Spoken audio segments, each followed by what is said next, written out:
رب اشرح لي صدري ويسر لي أمري واحلل عقدة من لساني يفقهوا قولي رب اشرح لي صدري ويسر لي أمري واحلل عقدة من لساني يفقهوا قولي رب اشرح لي صدري ويسر لي أمري واحلل عقدة من لساني يفقهوا قولي ربي يسر ولا تعسر وتمم بالخير وبك نستعين يا فتاح ربي زدني علما بسم الله الرحمن الرحیم خلاصہ مضمون ما ربط آیات جیسا کہ پہلے بیان ہو چکا ہے کہ سورہ بقرہ کے شروع میں قرآن کریم کا شک و شبہ سے بالاتر ہونا بیان کرنے کے بعد 20 آیتوں میں اس کے ماننے والوں اور نہ ماننے والوں کے حالات کا ذکر کیا گیا ہے۔ اول 5 آیتوں میں ماننے والوں کا تذکرہ متقین کے عنوان سے ہے، پھر 2 آیتوں میں ایسے نہ ماننے والوں کا ذکر ہے جو کھلے طور پر قرآن کا معاندانہ انکار کرتے تھے۔ ان 13 آیتوں میں سے منکرین و کفار کا ذکر ہے جو ظاہر میں اپنے آپ کو مومن مسلمان کہتے تھے مگر حقیقت میں مومن نہ تھے۔ ان لوگوں کا نام قرآن میں منافقین رکھا گیا ہے اور ان کا عذاب دوسرے کھلے کافروں سے زیادہ سخت بتلایا ہے۔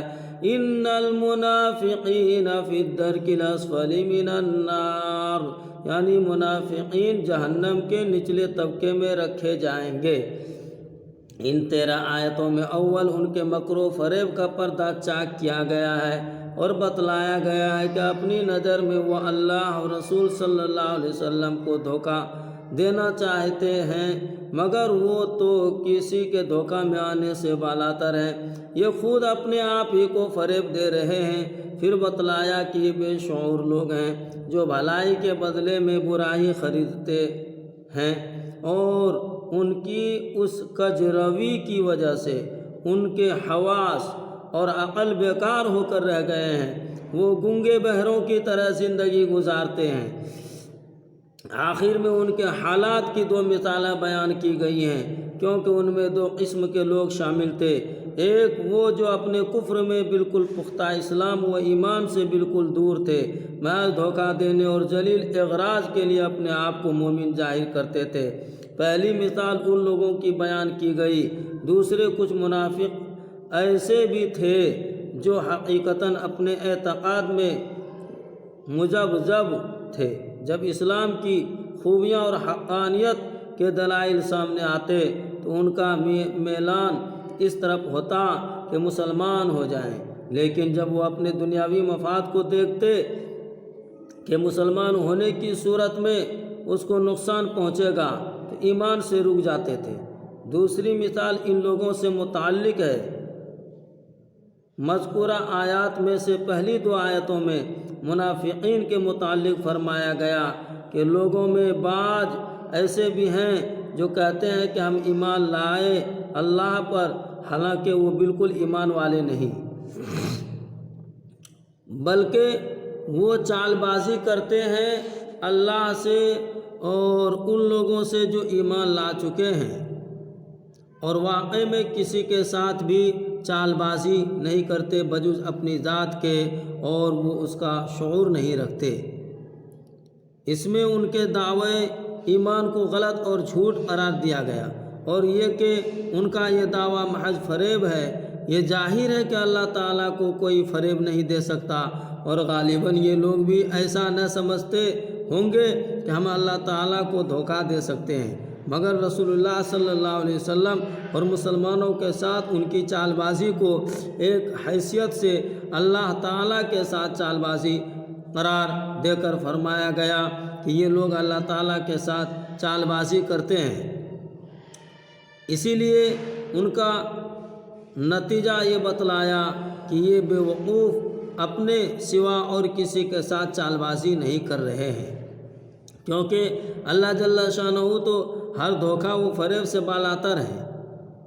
ان کے رسول صلی اللہ علیہ وسلم اور مومنین بھی وحی الہی کی وجہ سے ہر دھوکہ فریب سے محفوظ ہو جاتے ہیں، کوئی نقصان ان کو نہیں پہنچتا۔ البتہ ان کے دھوکہ فریب کا وبال دنیا و آخرت میں خود انہی پر پڑتا ہے۔ تیسری آیت میں فرمایا کہ ان کے دلوں میں بڑا مرض ہے، 100 اور بھی بڑھا دیا۔ اللہ نے ان کے مرض کو مرض اور بیماری اس کیفیت کو کہتے ہیں جس سے انسان اپنے اعتدال مناسب سے نکل جائے اور اس کے افعال میں خلل پیدا ہو جائے، جس کا آخری نتیجہ ہلاکت اور موت ہوتا ہے۔ قرآن و حدیث کی اصطلاح میں ان نفسانی کیفیات کو بھی مرض کہا جاتا ہے جو نفس انسانی کے کمال میں خلل انداز ہوں اور جن کی وجہ سے انسان اپنے انسانی اعمال سے محروم ہوتا چلا جائے، جس کا آخری نتیجہ روحانی موت و ہلاکت ہے۔ حضرت جنید بغدادی رحمۃ اللہ علیہ نے فرمایا کہ دلوں کے امراض خواہشات نفسانی کی اتباع سے پیدا ہوتے ہیں، جیسے بدن انسان کے امراض اختلاط انسان کے بے اعتدالی سے پیدا ہوتے ہیں۔ اس آیت میں ان کے دلوں میں مخفی کفر کو مرج فرمایا گیا ہے، جو روحانی اور جسمانی دونوں اعتبار سے بڑا مرج ہے۔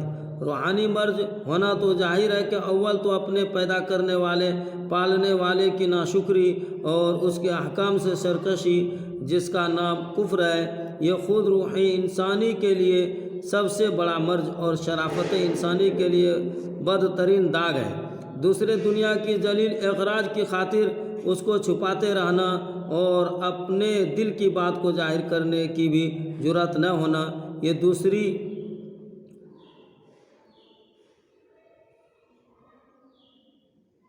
ونات ہے جو روح کا بہت بڑا مرج ہے۔ اور نفاق کا جسمانی مرج ہونا اس بنا پر ہے کہ منافق کے دل میں ہمیشہ یہ دغا رہتا ہے کہ کہیں میرا اصلی حال نہ کھل جائے۔ شب و روز اس کی فکر میں رہنا خود ایک جسمانی مرج ہے۔ اس کے علاوہ اس مرج کا لازمی نتیجہ حسد ہے کہ مسلمانوں کی ترقی کو دیکھ کر منافق کو جلن ہوگی، مگر وہ مسکین اپنے دل کی سوزش کا اظہار بھی نہیں کر سکتا۔ یہ اسباب ان کی جسمانی مرج بھی بن جاتی ہے، اور یہ جو فرمایا کہ اللہ تعالیٰ نے اس کا مرج اور بھی بڑھا دیا، اس کا مطلب یہی ہے کہ یہ لوگ اسلام اور مسلمانوں کی ترقی سے جلتے ہیں، اور اللہ تعالیٰ کو یہ ترقی دنیا سے اور ہر وقت اس کے مشاہدات ہوتے رہتے ہیں، اس لیے ان کا یہ مرج بڑھتا ہی رہتا ہے۔ سبحان اللہ و بحمدہ، سبحانک اللہم و بحمدک، و نشہد ان لا الہ الا انت، و نستغفرک و نتوب الیک۔ سبحان ربک رب العزت عما یصفون، و سلام علی المرسلین، والحمد للہ۔